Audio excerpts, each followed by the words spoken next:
అందరికీ నమస్కారం అండి. కొంతమంది ఉంటారండి, నేను చూస్తున్నాను మనుషుల్ని.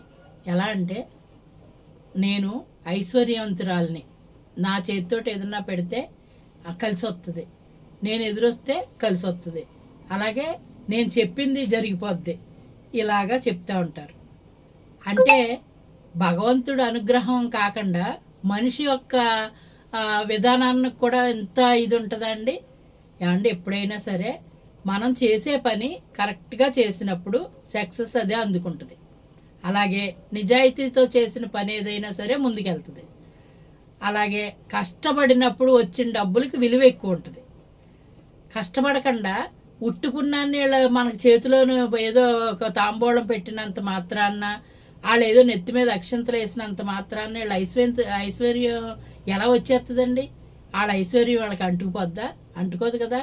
అది తర్వాత అండి, తాంబూలాలు ఇప్పుడు ఈ శ్రావణ మాసం కదండి, తాంబూలాలు ఇవ్వటానికి బాగా పూజలు చేస్తారు. చక్కగా ఐశ్వర్యవంతులలో వీళ్ళకి కలిసి వచ్చింది, వీళ్ళు ఏమీ లేని వాళ్ళు ఐశ్వర్యవంతులు అయిపోయారు ఒకసారిని. లక్ష్మీదేవి వీళ్ళ ఇంట్లో ఉంది, ఈవిడికి తాంబూలం ఇస్తే ఆ లక్ష్మీదేవి మా ఇంటికి వచ్చేస్తుంది అనుకుని ఆ ఐశ్వర్యం ఉన్న వాళ్ళకే తాంబూలం ఇవ్వటం. ఈ పక్కన ఉన్న వాళ్ళకి మానేస్తారండి, మానేసేసి తాంబూలాలు వాళ్ళకి ఇస్తారు. ప్రసాదానికి పిలిచి చుట్టుపక్కల అందరికీ పెట్టాలండి, లేదు ఇంటికి పట్టుకెళ్ళి పెట్టాలి, అంతే తప్ప ఒక ఇల్లు వదిలిపెట్టేసి ఇంకొక ఇంటికి పెడతాం, ఇంకొక ఇల్లు వదిలిపెట్టేసి ఇంకొక ఇంటికి పెడతాం. అది చాలా తప్పండి. ఇప్పుడు గుడి ఉందండి, నాకు ఈరోజస్తులు రావచ్చు, నేను ఈరోజస్తులు రాలని అవ్వచ్చు, లేకపోతే ఉన్నవాళ్ళు రావచ్చు, లేనోళ్ళు రావచ్చు, ఎవరైనా వస్తారు.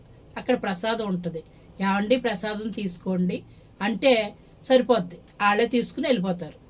పెట్టేస్తాం గిన్నె, అక్కడ ఓ స్పూన్ వేస్తాం, వాళ్ళే తీసుకుని వెళ్ళిపోతారు. అంతేగాని ఒకళ్ళు వచ్చినప్పుడు తీసుకోండి, ఇంకొకళ్ళు వచ్చినప్పుడు మెదలకుండా ఊరుకుంటే, ఇది ముందు చెప్పిన వాళ్ళు వింటారో వెనకాల ఈవిడికి ఎంత గర్వమో, వాళ్ళకి చెప్పింది చూడు నాకు చెప్పలేదని వాళ్ళు బాధపడతారు. ఆ బాధ వల్ల నష్టం ఎవరికంటే, మనం చేసేది భగవంతుడి ముందు ఉన్నాం కనుక, తప్పు చేస్తున్నాం కనుక మనకే వస్తుంది అది. అందుకోసం ఎప్పుడూ కూడా ఇటువంటి విషయాల్లోనండి జాగ్రత్తగా ఉండి, మనం భక్తి ప్రధానం తప్ప ఐశ్వర్యవంతులా కాదు ఆ దరిద్రులు అని అస్సలు చూడకూడదు. ప్రసాదం పెట్టాలన్నా తాంబూలం ఇవ్వాలన్నా వాళ్ళు ఏంటని చూసుకుని ఇచ్చేయాలి తప్ప అసలు ఇలాంటివే చేయకూడదండి.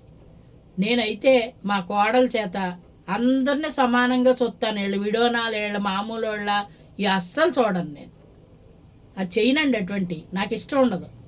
అదే మా కోడలకు కూడా అర్థం అలా అలవాటు అయ్యింది.